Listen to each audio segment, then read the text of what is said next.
Let's see.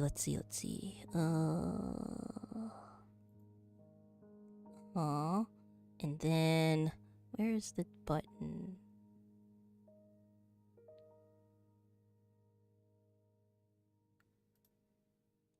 Wait, is this? Am I doing this right?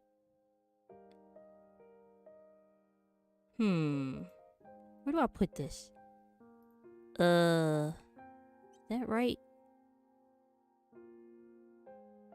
I'm confusing myself. Okay, I tried to play Cooking Fever, and that went horribly.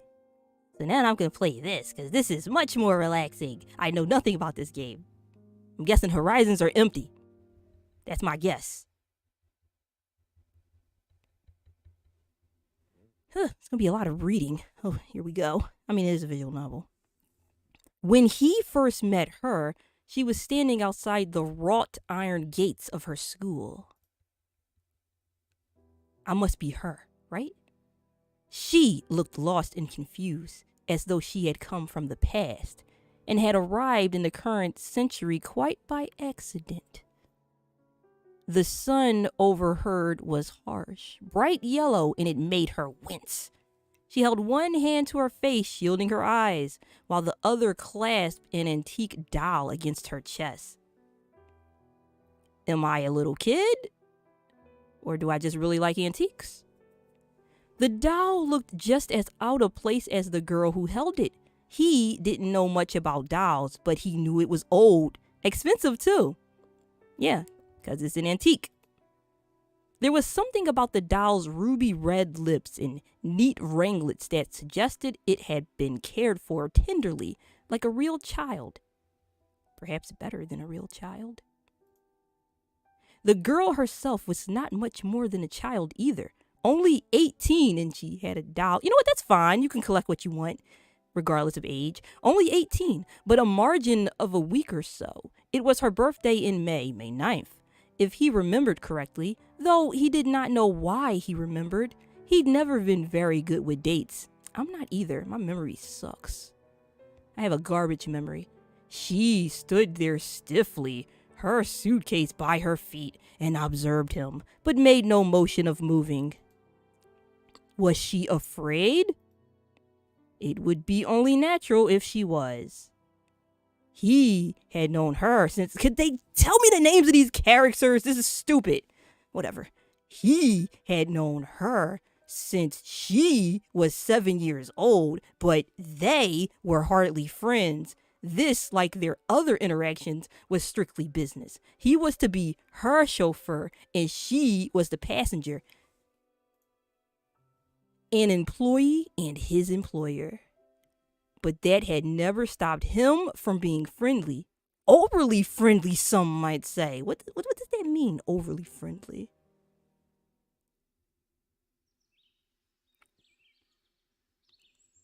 Yo, Miss... Oh, I'm going to have to say that name. I don't even know how to... Majorano. Ooh, am I going to have to say that a lot? Majorano. Yo, Miss M. Can I just say Miss M? She tensed her eyes, narrowing with distrust. It's been, what, 7 months since I last saw you? But you look exactly the same. You've not changed a bit. Some people would take that as a compliment. Is that a good thing? Who can say? Some men like... Oh, crap. Why is this so loud for me? There we go. Who can say? Some men like... Look. Oh, okay. Why do you... I don't... I'm skipping past what... As if I would. She sniffed, turning her snub nose up in the air. You look just like you did the last time I saw you, too. There are only a few differences. And what are those? I think you have more gray hairs. Ouch, ha ha ha ha ha ha ha. He laughed, feigning hurt, and ran a hand through his hair. She really was an interesting girl, that Miss Majorano. He'd always thought so. She wore white with demure ruffles, and though her arms and legs were angular, awkwardly so, her cheeks were still slightly round, her eyes a little too big, like an inquisitive child's. She didn't have a poisonous tongue, though. She was going to grow up to be an impressive woman, all right. Of that Lion was sure. Oh, okay. In that sense, this kind of job was a little sad. He didn't want to do it, not really, but it was easy money, and he wasn't one to turn down such an offer. I mean, if it's legal and it's easy money, then what's the harm? Even if he did feel sorry for her. Not that she wanted his sympathy. He could tell, judging by the way she looked at him. Make that glared. Yo, Miss Majorano, are you ready? You got your things packed? What does it look like? Yeah, I see your suitcase. I was just double checking as part of my job. Acting like my mother? Oh, she's bratty. Why not? I'm trying to show an interest. I'm trying to be nice to you. Goodness. Do you really care about me? Not with that attitude. I'm being paid to, sweetie. You brought your toothbrush, toothpaste, nightwear, underwear, overwear, over there, anywhere. Don't talk about my underwear. Sorry, force of habit. You must have some disgusting habits. And I already told you I'm fine. You don't need to fuss. But your suitcase looks so small. You sure you've brought enough? I don't have many things to bring. If you say so. And are you sure you want to come with me? Do I have a choice? No. Of course you have a choice. You always have a choice. You're old enough to decide what you want, aren't you? You could start running right now and I wouldn't chase you down. But you won't get paid if I refuse. Them's the breaks, I'm afraid, but that's a me problem. Then why are you giving me an option? Isn't it in your best interest if I go with you? It's in my wallet's best interest. So you're gonna come with me, make my life easier? That's awfully sweet of you. Don't get me wrong, I'm not doing it for you. I just don't care what happens one way or the other.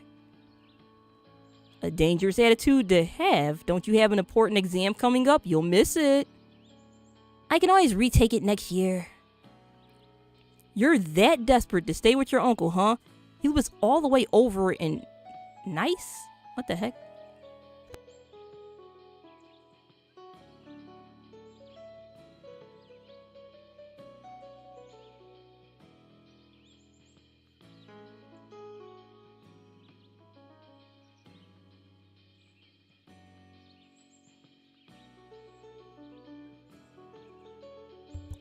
And you hardly know the guy. He lives all the way in Nice, and you hardly know the guy. Is Nice a place? You probably know me better than you know him. Maybe, but... She tried to remain cool, but Lion saw it. He had sharp eyes, and he was good at picking out details other people did not. She was trembling. Like a little baby. It was blisteringly hot. Hot enough to make the ground itself perspire.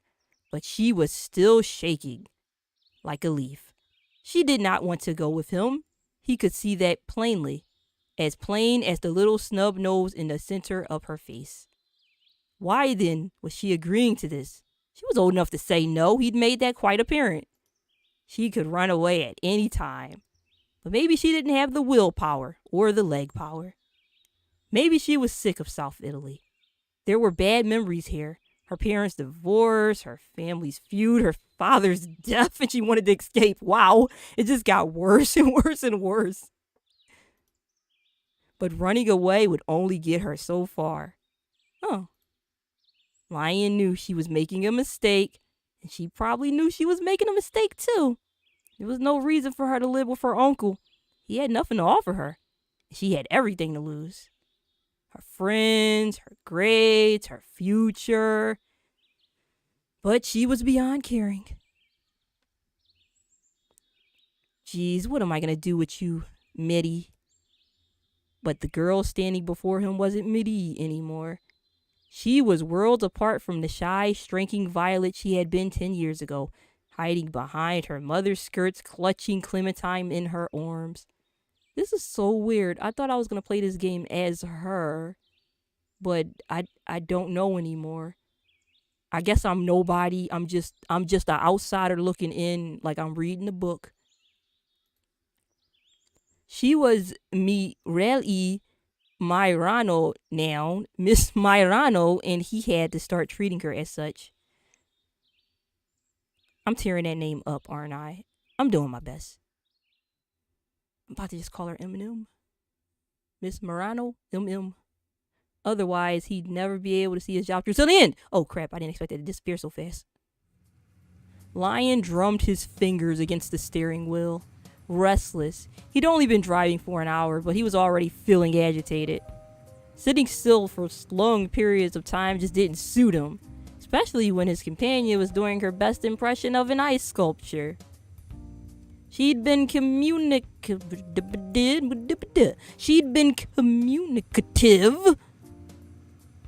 It was very difficult for me to say that word. She'd been communicative.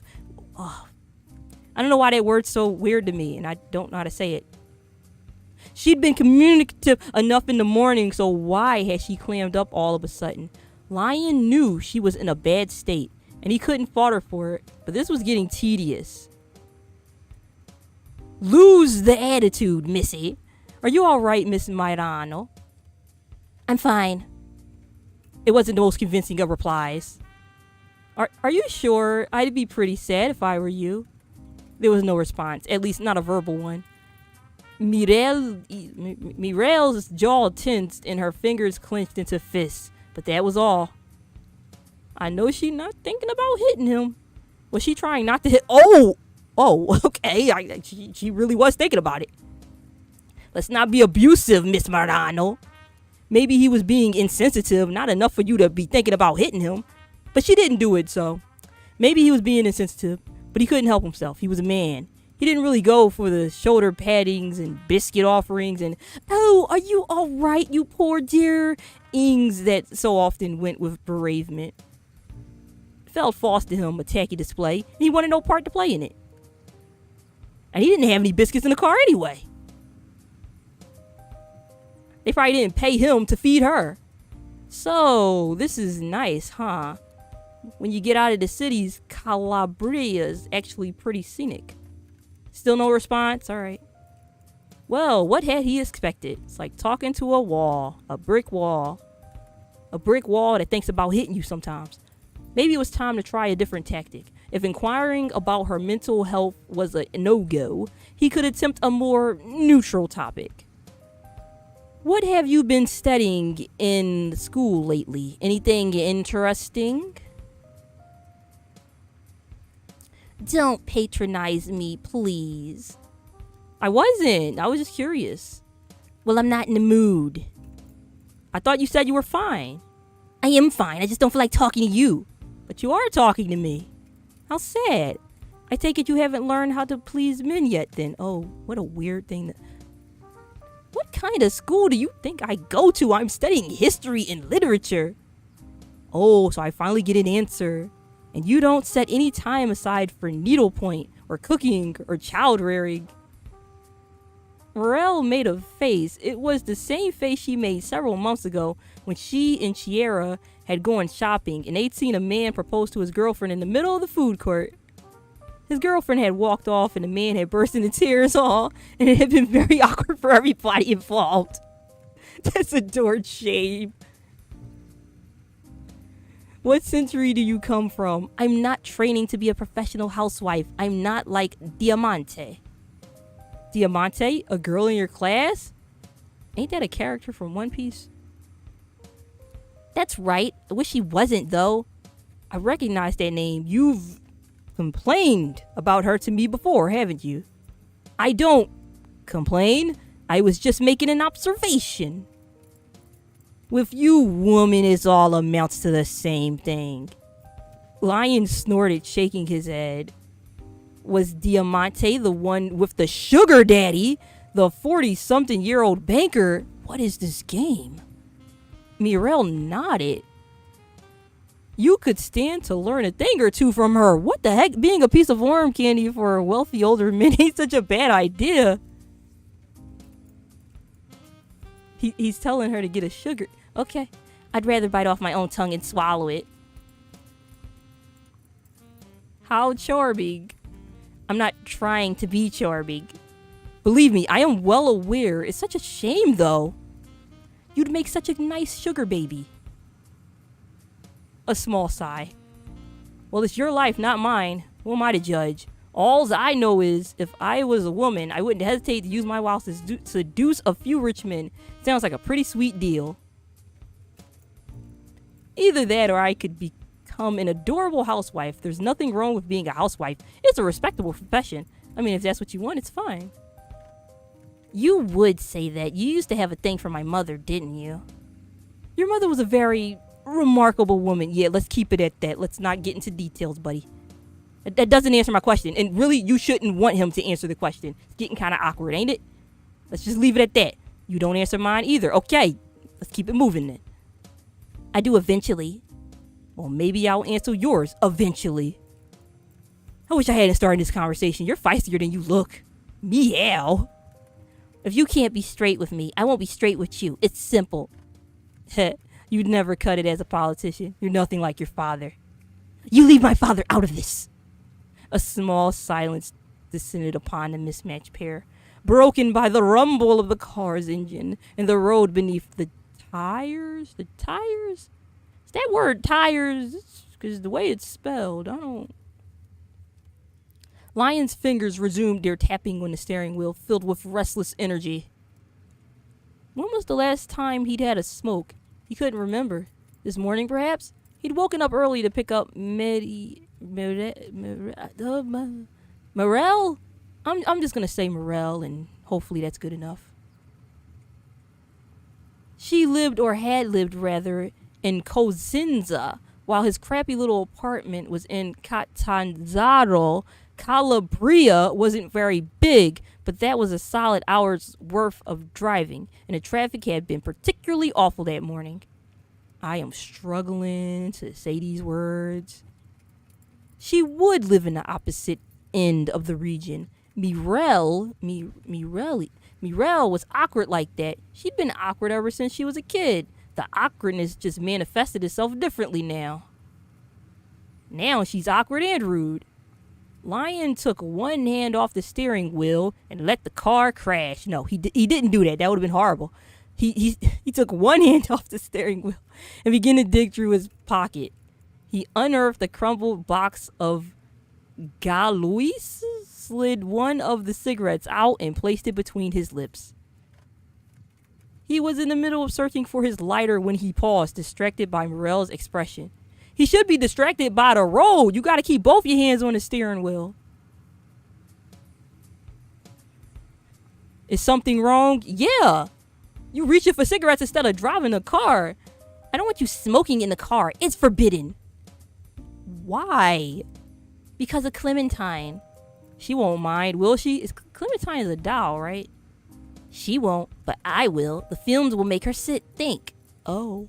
Lion frowned and proceeded to smoke his cigarette.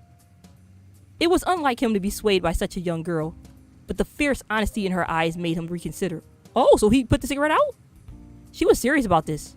She really must have loved that doll of hers. Of course she did. Her mother had given it to her. Lion had known Clementine for as long as he'd known its owner. Mirel had been holding that doll the first time he had met her.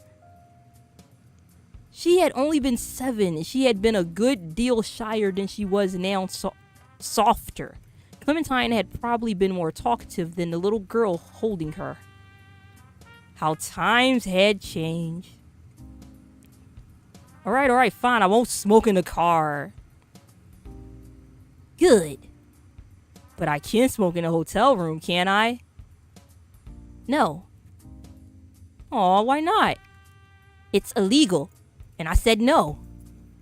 Oh, come on. Nobody likes a tattletale. What are you, 5? I said no. That should be reason enough. You're beginning to sound like a tyrant, Miss Marlano. I don't care. You work for my family, and what I say goes. You're on the clock, man. Okay, I get the message. I won't smoke in your presence, milady. You promise?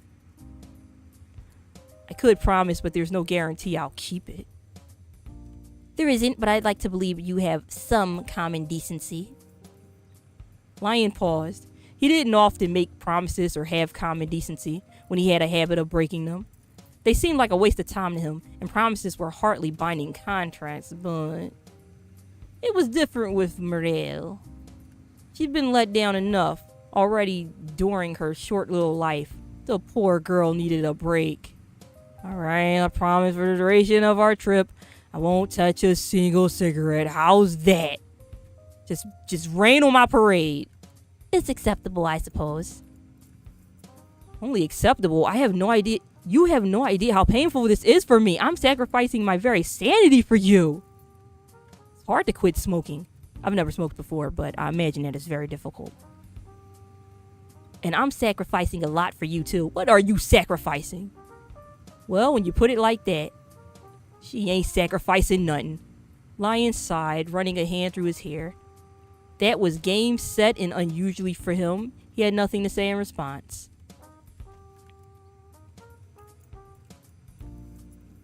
Why were women so unfair?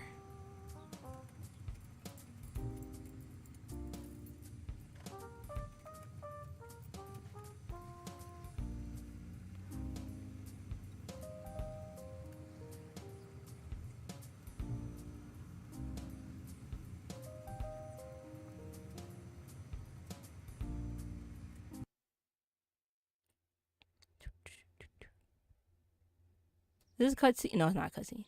The countryside sprawled about them like a picnic blanket. The hills almost seemed to merge into the sky, and the grass was studded with wildflowers.